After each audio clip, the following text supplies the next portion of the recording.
Welcome back for Section 9, which is a continuation of our grind through the key terms and definitions specific to customs clearance procedures. We're going to pick up on the letter C, which is an acronym that stands for Customs Rulings Online Search System, or what is more commonly known as CROSS. This is a database provided by Customs that dates back to 1989 that provides information specific to rulings that have been done on multiple facets of the customs clearance regulatory environment, pre-classification of goods, etc. We have a bunch of information on CROSS. We're just introducing and defining it here. We will see it again.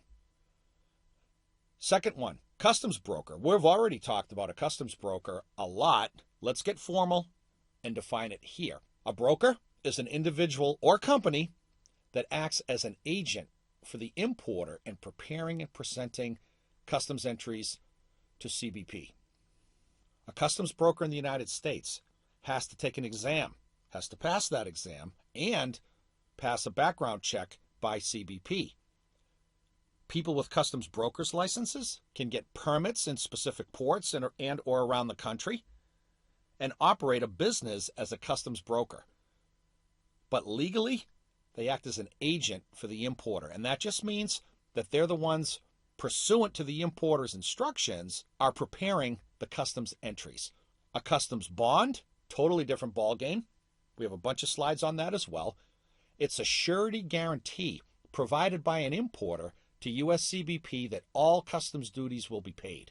A customs bond is not an insurance policy, but it is analogous to an insurance policy in a certain way. Basically, a surety, which is a customs bond, is required by U.S. CBP. It's in a dollar amount that basically says if the importer, for whatever reason, doesn't pay any customs duties that are due, U.S. CBP cashes in the bond and they get their money. That's what a bond is.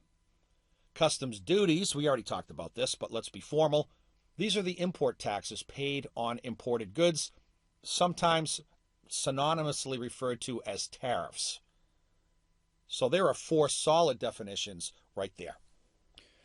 There's only one definition on this slide, but it's a big one. It's called the MOD Act, Customs Modernization Act, and it's actually baked into the North American Free Trade Agreement, which is a whole other story, but we're going to focus on the MOD Act for now. It is in Title VI of NAFTA, which went into place 12/8/93. The MOD Act represents a modernization of both customs principles and activities. Most importantly, 3 new concepts emerged: informed compliance, shared responsibility, and reasonable care. As you probably well know by now, we're going to hit these in major detail. But their combined intention, to say for now, is to facilitate an importer's voluntary compliance with CBP laws and regulations through easy access and clear explanations by CBP of what those obligations are. Wow, what a long definition. What it really comes down to is, the MOD Act says that the importer of record is ultimately responsible for the accuracy and timeliness of information presented to CBP and partner government agencies. However, the government has a responsibility to make the regulations readily available to the importer so that they can engage in their due diligence, exercise informed compliance, and ultimately reasonable care. That's where those terms come from. The shared responsibility part is between Customs and the trade community. Customs makes the information available, the regs and laws available. The importer has to take reasonable care to exercise them. Quick note at the bottom, naturally, informed compliance, shared responsibility, and reasonable care, all studied throughout this module. 3 on this page, duty drawback. Drawback is a special program that represents the recovery of duties upon the exportation of previously imported goods, and it could be raw materials and or finished goods. We're an importer. Let's say we're a manufacturer. We import raw materials. We pay duties on those raw materials. We produce a finished good, then we turn around and export that finished good. Duty drawback through certain documentation requirements, allows us to recover 99% of the duties we paid on the raw materials that were imported. Same can be done with finished goods. It doesn't have to be a manufacturing environment. We import finished goods, we pay duties on them, and then we export them to England. We can get our duties back. That is duty drawback. An entry that we've spoken freely of thus far in the module is the electronic documentation required by and submitted to CBP by an entry filer, an importer, or their customs broker to secure release of imported merchandise from CBP custody. And as we see parenthetically, there are many different types of entries, which we will study. An entry summary. We'll hear this term a lot, also referred to as a Customs Form 7501. This is an actual field-based electronic document that must be submitted to Customs for actual customs clearance. It's an electronic document submitted to CBP that provides proper classification and country of origin of imported merchandise. It provides a lot of other stuff too, but that's basically what the entry summary was, or as it's called, a 7501 does. In this slide, we'll kick off with essential character, which we mentioned a couple of times, so it shouldn't be too difficult to define. It's a customs principle through which an item is classified according to the ingredient, material, component, or article that gives goods, mixtures, or sets their essential character. When we first talked about essential character, we used the example of a flashlight. Its essential character is just that. It's a handheld instrument that provides direct light. There are other ways, as we spoke of, and will continue to speak of, to classify goods, but essential character is the main one. What is the product is really the basic question that essential character answers. Moving along to foreign trade zones, or an FTZ as it's called. A foreign trade zone is a secure area that is under CBP supervision where goods are physically in the country but that have not entered into the commerce of the United States. There's our favorite term, once again, entering into the commerce of the United States. A foreign trade zone can be a building, it can be an industrial park, it can be a geographic area, definitely in the United States. But any imported merchandise that is in the zone is physically there, but hasn't been cleared through customs or entered into the commerce of the United States. A factory could be an FTZ. In fact, one of the biggest FTZs in the country is in South Carolina, operated by BMW, the automobile manufacturer, and their whole campus is one big giant FTZ because they bring components and parts and such into the zone without paying customs duties, manufacture cars, and then either export those cars without ever paying customs duties or enter them into the commerce of the United States as vehicles, thus paying a lower customs duty. That's just one example, but a good one of a foreign trade zone. An FTA, a free trade agreement. We hear a lot about free trade agreements in the news and such. An FTA is actually a treaty between two or more countries whereby signatory parties, those are the countries themselves, agree to eliminate both tariff and non-tariff barriers to trade on an immediate or gradual basis. A tariff barrier to trade is high import duties that prevent exporters from shipping to a destination country because it's just too expensive. A non-tariff barrier to trade is any obstacle that a government puts up to prevent imports from coming into their country. Things like import licensing requirements that are made impossible to get.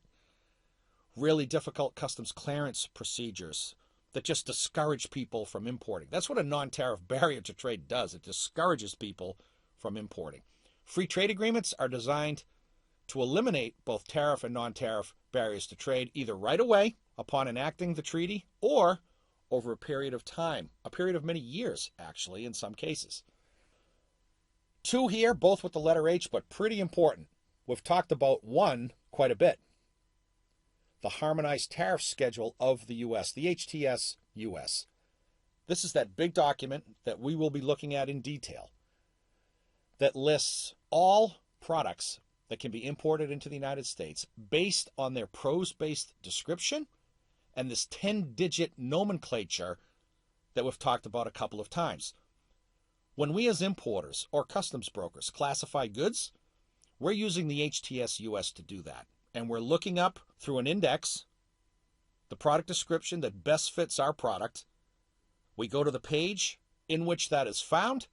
We find the 10-digit corresponding HTS number, and off we go. Suffice to say, the classification and arguably valuation can't happen without the HTS US. And the whole thing, by the way, we see parenthetically at the end of our first definition, is based on the harmonized system.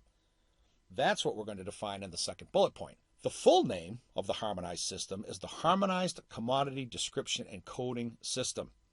It is an international 6-digit coding system for the classification of products, and it's administered by the World Customs Organization, not the World Trade Organization, but the WCO, the World Customs Organization. Most trading nations in the world are a part or members to the World Customs Organization. Membership means that at least on a 6-digit level, all countries agree that a specific product description is going to have the first 6 digits no matter what country it's being classified in. What the harmonized system also allows for is the extension beyond 6 digits, and that's why in the United States we have 10. The more numbers, the more granular the description of the product.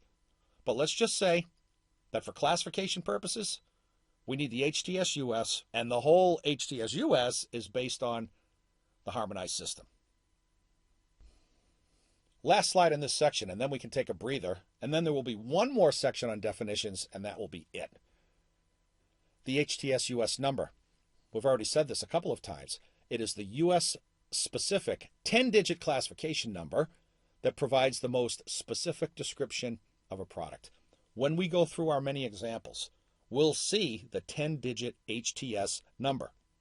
We convert a prose-based description of a product to the 10-digit HTS US number. Last one in this section, importer of record. Sounds pretty official.